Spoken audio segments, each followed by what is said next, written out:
Para discutir, nobre deputado João Henrique.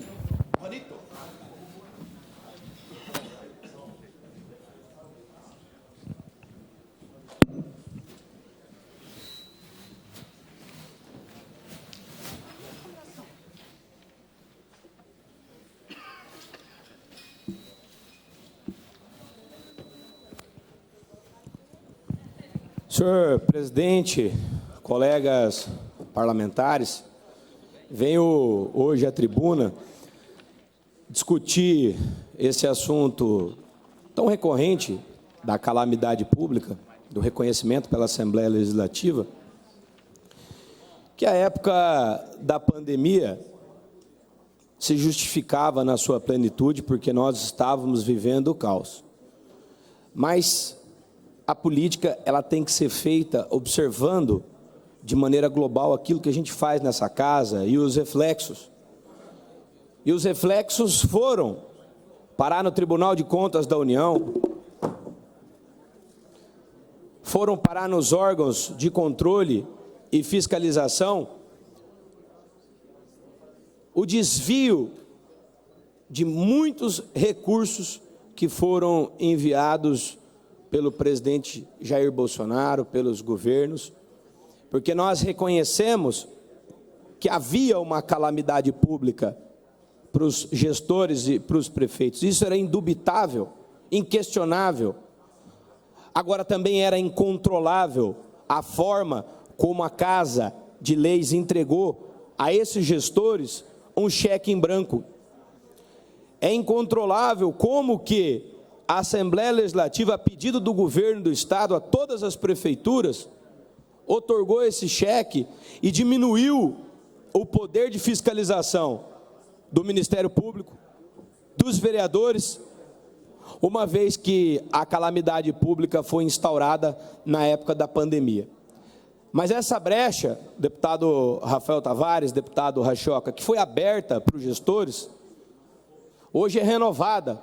Hoje bate-se na porta da governadoria, na porta das assembleias e pede que estejam impunes, estejam desviados, diminuída a fiscalização dos órgãos de controle através do reconhecimento da calamidade pública.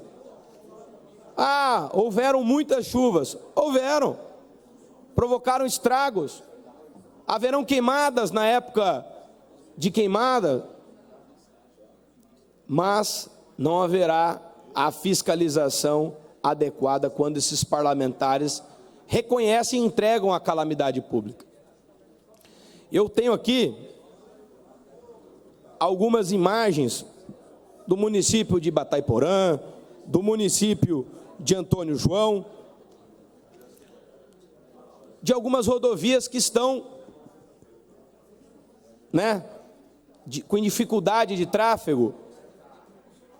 Agora, dizer qual é a dificuldade que teria essa casa em vincular a dispensa, o reconhecimento da calamidade pública ao problema apontado? Isso tem que ser discutido. Nós estamos lá, recebendo do município de Batayporã, do município de Antônio João, imagens de rodovia, e estamos reconhecendo a calamidade pública para todos os setores do município. É educação, é saúde, é segurança. E quais são os reflexos disso? Basta pegar na lei de licitações, nas leis que regem o direito administrativo, e ler. Será suspensa, aqui, ó, segundo o artigo 65, a contagem dos prazos, serão dispensados o atingimento dos resultados fiscais e a limitação do empenho previsto no artigo 9º. Permite uma parte da sua... Permito, deixa eu só concluir o raciocínio, deputado Zé Teixeira. Nós estamos dispensando o atingimento de meta fiscal, nós estamos gerando inflação, nós estamos prejudicando a economia. Veja, não há problema nenhum em reconhecer calamidade pública transitória, desde que vinculado à calamidade apontada nos levantamentos. a ocorrência da calamidade pública reconhecida pelo Congresso Nacional nos termos de decreto legislativo, em parte e na integralidade do território nacional ou assembleias, serão dispensados limites, condições de restrições e sanções previstas no artigo 35, no 37, no 42. É permitida a contratação emergencial, dispensa de licitação. Quer dizer, eu acho, e eu vou permitir a parte ao deputado Zé Teixeira, mas eu acho que nós temos que olhar com critério, nós temos que vincular a necessidade, e não dizer que por conta de chuva, por conta de queimada, por conta de alguma virose que atinja o município temporariamente, nós vamos dizer que eles vão poder dispensar tudo e fazer as contratações e dispensa de meta fiscal, do cumprimento de meta fiscal, do empenho de recurso público, porque houve um problema pontual que está incomodando a população local. Isso tem que ser debatido e discutido. Vou permitir a parte do deputado Zé Teixeira. Deputado, eu quero parabenizar a Vossa Excelência pelo comentário na discussão do projeto de calamidade. Eu entendo perfeitamente que teria que ser específico. Por quê? Nós não podemos dizer que não houve chuva torrencial e que atrapalhou. Os produtores rurais perderam várias colheitas de lavoura, inclusive muito produto que ardeu, e ele não pode pedir calamidade, ele tem que pagar o banco certinho que ele financiou.